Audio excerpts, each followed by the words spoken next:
Бейиштин акысын ким бере алат? Бул дүйнөдө туруп акыретти ким сатып алат десе, кыйын бүгүнкү күндө бирөөнү көрсөтүш. Буга татыктуу жооп берген пайгамбарыбыз саллаллаху алейхи вассаламдын жолдоштору, шериктери, сахабалары жооп бере алат, бир жооп бере алса. А биз болсо, ошондой улуу сахабаларды сүйүп, жакшы көрүү менен алардын көчүнө илешип калабыз. Бизде тыңгылыктуу амал жок, бир тууганым.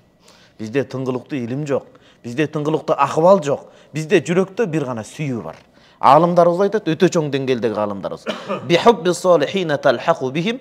Ошондой сахабаларды, андан кийинки алтын доордогу адамдарды жакшы көрүү менен гана биз алардын тизмегине сүйүп, жакшы көрүп, ээрчип гана илешип кала алабыз. Башка жол жок дейт. Кудай таала мо жүрөктөгү сүйүүнү албасын да. Шейх Шарави деген Египет эбай чоң алым өткөн. Ошол айтат, Аллахка дуа кылып атып мындай, ошол дуасы таркаганда, Раматылык Чубак устазыбыздын кабыры жарык болсун. Шерменде кылба деген дуасы таркады го. Кудайым кабыл болгон нерсе гана таркайт экен да. Кабыл болгон сөз таркайт, кабыл болгон амал таркайт. Кабыл болгон амал өткөндө биз бир мисалы Сафада, Марвада 7 жолу бастык. Ажан энебиздин ушул амалын Алла кабыл кылган, кабыл кылып койду, кыяматка чейин кетти. Шейх Шаравидің ушул дуасын кабыл кылганда кайсы? Аллахым, мен сени жакшы көрөм, инни ухиббука. Мен сени жакшы көрөм.